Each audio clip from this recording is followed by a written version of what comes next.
پښتو ژبې او ادب ډېر لوی نوم فینامینل شخصیت ډېر لوی شخصیت ډاکټر حنیف خلیل صاحب ته خواست کوم چې راشي خپل خیالات اظهار کړي. ډاکټر حنیف خلیل صاحب. بسم الله الرحمن الرحیم. د ټول اول خو زه د پت پښتو ادبي ثقافتي جرګې شکریا ادا کوم، خوشحاله یم، مبارکي ورکوم چې د دوو ډېرو اهمو کتابونو مخکتن او دا تقریب یې په ډېر ښه ماحول په ډېر ښه فضا کې را جوړ کړی دی. یو کتاب د افکار صاحب دی، بل کتاب د ګوهر رحمان نوید صاحب دی چې په اردو کې دی، خیبر پښتونخوا مې اردو ادب. په دې خوشحاله یم چې موږ سره د خیبر پښتونخوا زموږ دوه داسې مشران چې هغوی د اردو ادب ډېر لوی نومونه دي خو په پښتو ډېر ښه پوهېږي، ډاکټر نذیر تبسم صاحب او زموږ ډېر خوږ ګران ناصر علي سید صاحب. نو زه ځکه هغوی نه بخښنه نه غواړم په پښتو کې د خبرې کولو چې ما ته پته ده چې هغوی په پښتو ډېر ښه پوهېږي. نو زه لنډې خبرې کوم په دواړو کتابونو سره د دې چې په دواړو کتابونو ډېرې ښې خبرې وشوې، په ټولو اړخونو باندې وشوې. زه هم مختصر یو دوه خبرې کول غواړم. د دې کتابونو د لوستو سره سره د دې کتابونو لیکونکي زه د ډېر نږدې نه پېژنم، د ډېرې مودې نه پېژنم او زما ورسره رفاقت او ملګرتیا د ډېر پخوانه ده، د افکار صاحب سره هم د ګوهر رحمان نوید صاحب سره هم. نو ځکه زه خو لومبی دا دعوه کوم چې ما د دوی کتابونه خو لوستي دي چې لوستي دي، ما د دې دواړو شخصیتونه هم لوستي دي او مشاهده کړي دي. افکار صاحب چې کوم کتاب لیکلی دی هغه د هغوی د ریپورتاژونو مجموعه ده. د دې نه مخکې د افکار صاحب د ریپورتاژونو 3 نورې مجموعې چاپ دي چې په هغې کې لومړی کتاب د مارګلۍ په لمن کې د ادبي سرګرمو باندې مشتمل دی او بیا په هغې کې منځ کې 2 نور چاپ دي. دا څلورم کتاب دی چې دا د ریپورتاژونو مجموعه ده. څنګه چې د ریپورتاژ د صرف د خبر نه تر ریپورتاژ پورې سفر کړی دی، ترقي کړې ده، دغه شان د افکار صاحب په دې صنف کې فني تجربو هم د خبر نه تر ریپورتاژ پورې فني سفر کړی دی. یعنې د دوی چې کوم لومبی کتاب دی په هغې کې د روداد رنګ زیات دی، د خبر رنګ زیات دی او د ریپورتاژ رنګ کم دی. او دغه شان چې د هغوی ورپسې 2 نور کتابونه راغلل د رودادونو د ریپورتاژونو مجموعې او بیا اخري کتاب یې راغلو د ژوند رنګونه. نو د ژوند رنګونه په هره معنا په مکمله توګه د ریپورتاژونو مجموعه ده، د مختصر ریپورتاژونو. ما چې د خبر او د روداد او د ریپورتاژ 3 اصطلاحګانې استعمال کړي، د هغې وجه دا ده چې د خبر تعلق د ژرنالیزم سره د صحافت سره دی، په هغې کې چې د یو درجې پورې ادبیت او تخلیقیت پیدا شي، هغې نه روداد جوړ شي او په روداد کې چې د لیکونکي ذات، د هغه فن، د هغه تجربه، د هغه د ژبې او د ډکشن چې کوم انفرادیت دی او کوم تخلیقي رنګ د هغه پکې چې زیات شي، نو د روداد نه سفر وکړي لیک ریپورتاژ ته.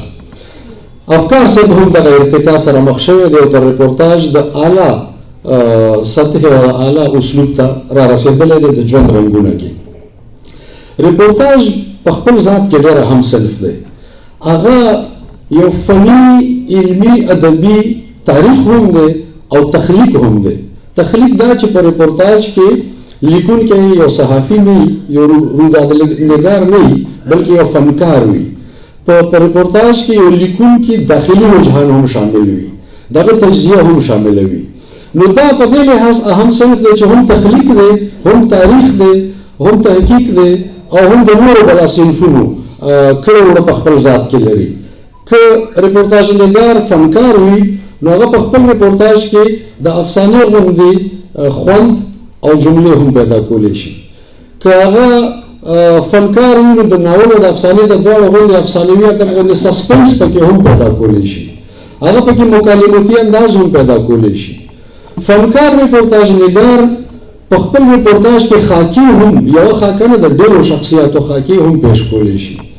دا اجزا زه ځکه مختصر طور بیانوم چې ما د افکار صاحب په دې ریپورتاژونو کې دغه ټول خصوصیات لیدلي دي چرته پکې خاکی موجودی دي، چرته پکې افسانوي سسپنس موجود دی، چرته پکې تخلیقي د افکار سره د ذات او شخصیت دننه رجحانات موجود دي، تر دې چې د دې په ریپورتاژونو کې د تحقیق او تنقید دروند رنګ هم شته. په ډېرو ځایونو کې تجزیه کړې ده، هلته تنقیدي رجحان غالب دی.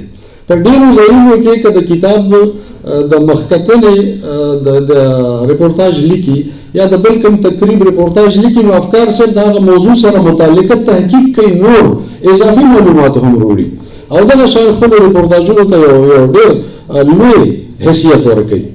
موږ که ګورو نو نن هم په اردو ادب کې د کرشن چندر پودې شاهکار دی، د ډېرو تخلیقاتو نه بره دی، بالاتر دی، ځکه چې دا یو شاهکار ریپورتاژ دی. زموږ په پښتو ادب کې ډېرو کمو خلکو لوستي دي ریپورتاژونه. د اجمل خټک صاحب چې کوم کتاب دی سرې غونچې، د هغې د مطالعې موقع ډېرو کمو خلکو ته په لاس راغلې ده، چې په هغې کې دغه شان تنظیمي سرګرمۍ د پښتونخوا د شخصیاتو رجحانات، د هغوی خاکې، د هغوی ادبي میلانات، د هغه دور چې کوم تهذیبي پس منظر دی، هغه ټول څیزونه کله د ریپورتاژ په رنګ کې او کله د نور چې کوم فني خصوصیات د افسانوي ادب یا د تنقیدي تحقیقي ادب یا د لیکوال د ذات او داخل هغه فني تجربې چې ما بیان کړي، دا ټولې په سرې غونچې کې اجمل صاحب په ډېر ښایسته طریقه باندې ځای کړي دي. لکه څنګه چې موږ ګورو د سجاد ظهیر روشنایي په اردو ادب کې یو ډېر شاهکار کتاب دی چې په هغې کې ځینې اړخونه د تاریخ او د معلوماتو او د تهذیب او تمدن او د فکر او د نظریې ډېرې خبرې شوي دي. دا زموږ په پښتو کې اجمل صاحب کړي دي، په منځ کې سلیم راز صاحب کړي دي، له باړې تر باړهګلې چې کوم ریپورتاژ دی، او بیا په وړو مختصرو ریپورتاژونو کې افکار صاحب کړي دي. یعنې زه افکار صاحب د کرشن چندر د پودې په دې سفر کې هم تر دې دمه اخري کړی ګڼم. د اجمل صاحب، سلیم راز صاحب او بیا دا خو داسې کتاب دی چې په دې کې د کومو تقریبونو معلومات بیان شوي دي. په نورو تقریبونو کې خو زه پخپله شریک شوی نو زه بل دا کتاب ما لوستی هم. د ځینې ملګرو چې دا خبره وکړه چې موږ کتاب نه دی لوستی، نو هغه ملګرو ته هم زه دا عرض کوم چې د دې کتاب په کتاب کې د لوستلو ضرورت هم نشته. دا خو په کتاب کې ماته د دې دویم ایډیشن ښکاري. یعنې دا ریپورتاژونه ټول افکار صاحب په سوشل میډیا په فیسبوک خپاره کړي دي، خلکو لوستي دي، ما هم لوستي دي، او اوس د پرنټ میډیا په شکل په کتابي صورت کې راغلل. نو څوک چې د فیسبوک سره د افکار صاحب سره ملګري دي او هغوی ټچ دي، هغوی به دا خامخا لوستي وي. او په دې کې زیات هغه دي چې ما هلته کې په لومړي ایډیشن کې ولوسته، په الکترانیک میډیا ایډیشن کې، او دلته مې په پرنټ میډیا ایډیشن کې ولوسته. خو زه ما ته یو بل اډوانټیج هم حاصل دی چې په دغه ټولو پروګرامونو کې که نه نو په نیمو کې زه خپله شریک یم. چېرته ما لیکچر ورکوی دی، چېرته پکې ما خبرې کړي دي، چېرته زه د کتونکي ولیدونکي په حیث شریک شوی یم. خو هغه تقریبونه او هغه دورې، په دې کې ځینې دورې او سفرونه هم شامل دي، د کتابونو تقریبونه هم شامل دي، ځینې مېلمستیاګانې هم شاملې دي. نو په هغې کې زیات چې دی زه د هغې مشاهده کوونکی هم یم. نو ځکه ما ته دا کتاب اصل هم ډېر خوند راکوي، زه پې خبره هم کولی شم، زه د مندرجاتو هم خبر یم. خو زه په مجموعي طور دا وایم چې څنګه افکار صاحب د خپل ذات او د خپلو عملي هلو ځلو په ذریعه د مرګلۍ لمن کې ادبي سرګرمو ته ژوند بخلی دی، دغه شان د دغه تقریبونو د کاروایۍ او دغه تقریبونو معلوماتو ته افکار صاحب په دې خپل کتاب کې ریپورتاژونو کې ژوندي لفظونه وربخلي دي، هغه تقریبونه ژوندي ساتلي دي. د افکار صاحب د کتاب نه پس ته دغه تقریبونو دغه کاروایي او دغه معلومات چې دا وفات کېدی نشي، دا به ژوندي. او افکار صاحب په خپله د اسلام آباد د ادبي هلو ځلو د فضا دپاره ما یو موقع باندې ویلو چې که افکار صاحب په اسلام آباد کې د مرګلۍ لمن کې په ادبي ماحول کې نه وی، نو دا د اسلام آباد او د مرګلۍ د لمن د ادبي هلې ځلې به هم وفات شوي وي، ځکه افکار صاحب خو د دغه اسلام آباد د ادبي هلو ځلو دپاره د اکسیجن مثال لري. موږ که ساه اخلو ادبي د افکار صاحب په ذریعه اخلو. نو زه مبارکي وکړم او دوه څلور خبرې د ګوهر نوید صاحب په کتاب ځکه کول غواړم چې ګوهر نوید صاحب هم ما هم ګوهر نوید سټډي کړی دی، هم د دوی کتاب چې دی لومړی ایډیشن او دویم ایډیشن دواړه ما کتلي دي او په دویم ایډیشن کې دوی اضافه کړي دي. زه دا خبره هم په دې کتاب د تبصرې نه مخکې په یقین سره کوم چې د دې کتاب د ایډیشنونو به جاري وي. کېدای شي چې ګورنویت صاحب ځان سره نوټس اخیستل شروع کړي د دریم ایډیشن دپاره هم دې کې به اضافه کېږي او کېدای شي چې بیا د هغې نه پس څلورم دپاره ګورنویت صاحب تیاری کوي. هغې وجه دا ده چې څنګه د ادب یو مسلسل عمل دی، په دې کې اضافه کېږي، نوې خبرې کېږي، نوې کتابونه راځي. نو تر څو چې انشاءالله ګورنویت ژوندی نو د صوبه سرحد او د پښتونخوا د ادب د اقدار او د چې څومره پس منظر د تاریخ دی نو دا به انشاءالله چې دوی محفوظ ساتي. تر څو پورې چې زما خیال دی بانک ته خو وقفه وشو راځي. نو تر څو پورې چې د پښتونخوا یا د صوبه سرحد پخواني نوم چې دی د هغې د اردو ادب تعلق دی نو په دې باندې ډېرو ملګرو خبرو وکړه. ډاکټر سبحان ځینې حوالې مې یادې کړې، ډېرې صحیح حوالې یادې کړې. زه دومره عرض کوم مختصر چې د اردو ژبې سره د پښتنو کوم تعلق دی او د اردو ادب سره د پښتنو کوم تعلق دی هغه د ټول هندوستان د قومیتونو نه زیات مضبوط دی. خو زمونږ مطالعه په دې هکله نشته، زمونږ معلومات په دې هکله نشته. د پښتو ژبې سره چې زه خبره کوم ما په خپله په دې چونکې کتاب لیکلی دی اردو کی تشکیل میں پښتونو کا کردار، نو ما دا سلسله سټډي کړې ده او ما په هغې کې دا خبره کړې هم ده په خپل کتاب کې چې په اردو ژبه د نورو ژبو کوم اثرات دي، که هغه د فارسۍ دي، که د عربۍ دي او که د پښتو نه علاوه د ترکمن یا د نورو کوم اثرات دي هغه ډایرکټ د هغه قومونو اثرات نه دي، هغه اثرات هم پښتنو ځان سره راوړي دي هندوستان ته. یعنی اردو که د فارسي رنګ لري نو د ایران په وجه نه لري، د پښتنو په وجه لري. اردو باندې که د عربۍ کوم اثرات دي نو د عربو یا د محمد بن قاسم نه مخکې د هغوی نیغ په نیغ اثرات نه دي، د پښتنو د مذهب سره د تړون او د مذهبي رجحان په وجه دي. او بیا نیغ په نیغ د پښتو چې کوم اثرات دي نو په هغې کې دلته ذکر ونه شو چې د امتیاز علی خان ارشي کتاب کتل پکار دي اردو میں پشتو کا حصہ. دا ارشي د رضا لایبرری رامپور لایبرریان په هندوستان کې و خو افریدی پښتون خو ټول عمر په هندوستان کې تیر کړو، ډېر لوی دانشور دی، زموږ مشرانو ته پته ده. نو هغوی کتاب لیکلی دی اردو میں پشتو کا حصہ، هغه ټولې جوړې راویستې دي چې هغه ټکي چې نه په سنسکرت کې شته نه په نورو ژبو کې شته اردو کې موجود دي او په پښتو کې موجود دي. صرف د پښتو کنټریبیوشن دی دغه د ژبې په حواله.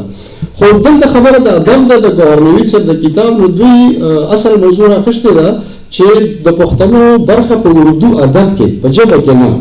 نو که موږ صرف د ادب خبره هم کوو نو تاسو به حیران شئ چې د شیرشاه سوري د دور شاعر شیخ عیسی مشواڼي په اردو کې شعرونه لیکلي دي، د غزل شعرونه لیکلي دي چې پته نه لګي چې په ټول هندوستان کې به د غزل شعرونه چېرته موجود وو که نه وو. پښتون شاعر په اردو کې شاعري کړې ده. دغه شان د نثر کتابونو ته که موږ راشو نو تاسو وګورئ د پیر روښان کتاب خیر البیان چې په څلورو ژبو کې دی 1500 کاله مخکې اردو نثر په کتاب کې یو پښتون پیش کوي چې غالبا زمون طرف ته په دې هند کې خو شاید په ټول هندوستان کې په کتاب کې نثر په اردو کې نه وي. هغه وخت کې ژبه اردو نه وه، هغه وخت کې هندوي بیا هندي بیا هندوستاني بیا دا خو مصحفي او یو څو شاعران دي چې اردو ټکي ورته استعمالول شروع کړ. خو چې کله دا ژبه په هر نوم موجوده وه پښتون ورکې موجود و. د پیر روښان نثر موږ په دې شکل پیش کوو چې دا منظم کتاب دی.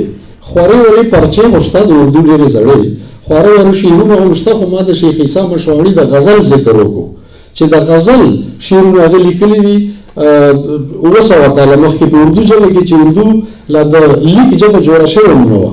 بیا پیر روښان او بیا دا ځینې داسې نومونه دي چې ګوهرنوید د هغې ذکر کړی دی په خپل کتاب کې چې ډېرو خلکو ته پته نشته چې دا پښتانه دي.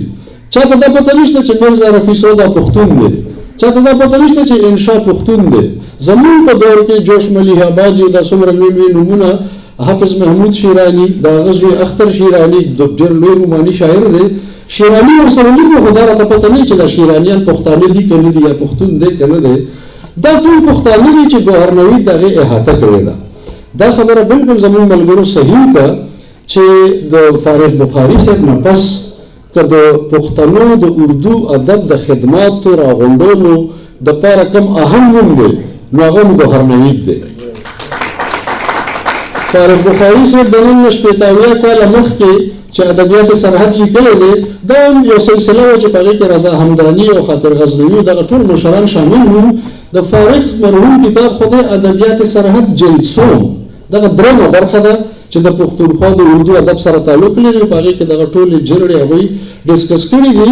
خو د 81 کالو نه پس چې پښتنو په اردو ادب کې څومره سفر کړی دی، څومره ترقي کړې ده، څومره وصیت ورکړی دی، بیا د خصوصا د نوي اصناف یعنې 80 کاله مخکې خو پښتنو په اردو کې دا چې نن کومه ډرامه لیکي، دا نن چې کومه افسانه لیکي، چې نن کومه خاکه لیکي، نن کومه انشائیه لیکي، دا اصناف خو 80 کاله مخکې نه موجود. نو چې نه موجود نو د فارغ مرحوم په کتاب کې د راتلو هېڅ امکان نه او چې امکان یې نه و د دې 80 کالو د اردو ادب د پښتنو د خدماتو سفر چې دی او ورسره هغه پخوانی پس منظر د دې ډېر سخت ضرورت و چې په دې کار وشي. په ځان له صنفونو خو کار شوی دی. په خپله ډاکټر نظیر تبسم صاحب چې د پښتونخوا په غزل کم کار کړی دا د دوی د پی ایچ ډي مقاله ده خو هغه په غزل ده.